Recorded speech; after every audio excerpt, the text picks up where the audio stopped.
Stargirl, the episode titled Shiv Part 2.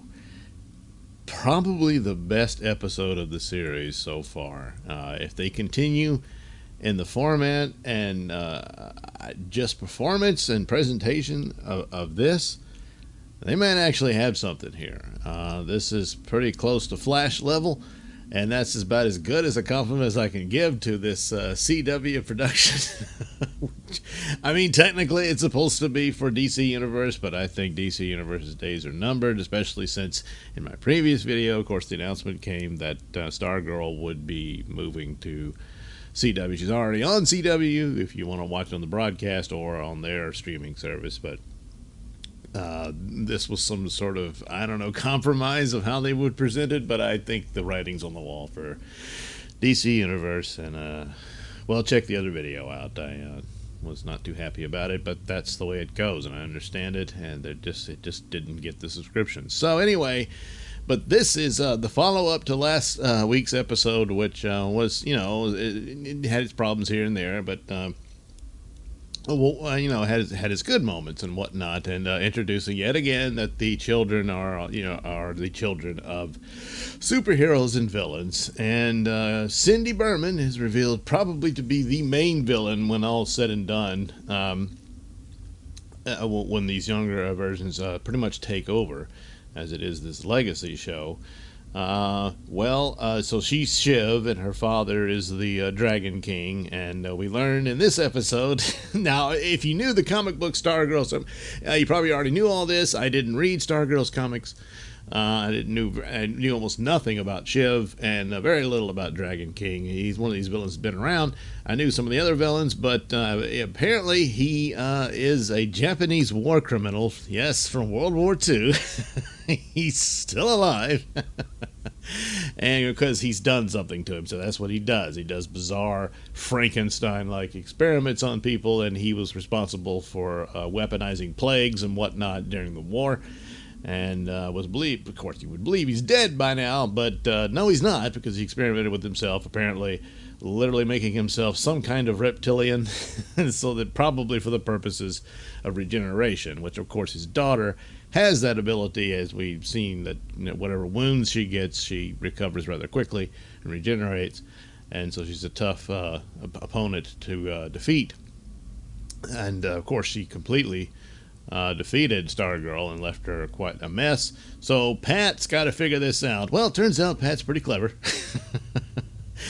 Still trying to keep things secret, not only for the purposes of Stargirl's secret identity and all that, but from his wife and her mother. So, which is he admits, and that's one of the best things about. Well, not one of the best things. It's one of the simple truths that you have to deal with in these plots about and how they get it to where he doesn't reveal to his wife. At some point you'd think he would have to, but anyway, he wrecks his prized car in order to set up a scenario as to why Courtney's all injured and everything, and says, oh well, I was stupid and I let her drive, and and she messed up, and that's that, and that's the explanation for it. And she falls for it, of course. It seems she doesn't know anything about all this other stuff, so she believes it, and so Courtney's got to rest up at home and all this sort of thing. And even her brother's feeling bad because he snapped at her because he's jealous of her new relationship with his father. All that stuff. All that plays out. They play out the family element of the show. It has its moment. They get it done, and they move on, and they keep it flowing, even though it's a superhero show, and yet there's not a whole lot of action in there, but it doesn't matter. The plot elements and story is intriguing enough, and it draws you in. There's some action at the end, and that's all great. It pays off. And then there's Pat is trying to balance everything, and he's in this position. And there's also, once again, they mirror things between fathers and daughters. So you have Pat and Courtney, and he's trying to rein this in, and we can't be lying to your mother, and all this sort of thing. And then he has to go have a talk with the staff, which absolutely will not speak back to him, but obviously heard everything he said, because it demonstrated when she does return to the staff is reluctant to let her go out on adventures because Pat's saying, look, she's not ready for this, and when she's in danger, you've got to protect her and all this sort of thing. But the mirror of the two between him and Courtney, and then Cindy and his real name is Dr. Ito, but the Dragon King, and he's very upset with her. And that what she did, she took the suit and the staff and went to fight with Stargirl. And even though she clearly was the victor, she did not seal the deal. Stargirl did not die. And that was the thing. He says, well, you failed. If you're going to do that, you should have killed her, but you didn't. And she's all upset, and Daddy doesn't understand, and all that. And then finally, his final threat that does kind of shut her up. He says, "Don't make me take my hood off." So what's underneath that? And so she leaves. Meanwhile, the other kids, they're upset about this. Arrowman's a hothead. He wants to go at them. And they decide, no, we need to do this smart and try to figure out what's going on. And so they want to sneak in on Sydney's room and try to find something. So Beth ends up going in there with her goggles, of course, and the goggles is looking for things. And the goggles, of course, recognizes Dr. Ito and all this, and finds the secret passage to the underground tunnels and all this sort of stuff. But one of the more interesting aspects of this is the stepmother. The goggles can't quite figure out what she is. So she must be another creature that the Dragon King just grew in his lab, like all his little drones that serve him and stuff, and he just made her to be his daughter's babysitter, basically. And so that's kind of, but even though she does have feelings, because she seems to be quite attracted to Pat and all that sort of thing. So all that works out. Meanwhile, Sydney pays a visit to Courtney. And she's all apologetic about brushing her off earlier. And Courtney's like, holy crap. I know who she is, but does she know who I am? Yes, she does. And that's even better. Now, granted, I was expecting to say, well, it was really dark in there when they had the fight and couldn't see it. But yeah, she says, you think that stupid mask was going to... And it's true, if you get a good look at it, you're going to know. I know it's you, Courtney. So, and then that plays out well. And you had this, it's sort of the classic thing about superheroes and villains, especially when it's the arch villain, and I'm guessing that Shiv, that's who she is to Stargirl. They all have one, Wonder Woman has Cheetah, Batman has Joker, Superman has Lex Luthor, so on. And it's this element of, they could have been friends, and all this sort of thing. And even, Shiv realizes this, Cindy, but she's just too wicked and evil. It's not going to happen. So she's taunting her, and she's keeping this for herself because she wants her place on that table. She wants respect and power, and she's not getting it. She's being treated like a child and all this sort of thing, and it's pissing her off. And so she's keeping this element about Stargirl for herself, and that her battle with Stargirl is between the two of them, and it's none of their business. Well, she threatens her friends and says, I'm going to wipe them all out. And then she leaves. And so Stargirl is like, oh shit. So she suits up, and that's when the staff is, saying, let's don't do this. You're still, wounded, and I feel bad about putting you in danger. And she's not having any of it. She says, my friends are in trouble. So she takes off, and Beth gets sort of lost in the tunnels and whatnot, but she manages to escape with a little help from Wildcat, and they make it out okay.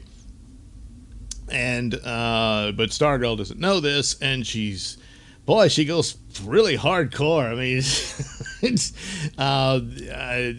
Cindy is looking around her room and says, hey, someone's been in here, and she realizes the picture of her father's gone, and then all of a sudden, here comes Stargirl, just smashes in and hits her hard, blasts her around and stuff. It's pretty damn good, and she's not messing around, and she's hitting her with everything she's got. But again, Courtney is just not skilled in the way that Cindy is.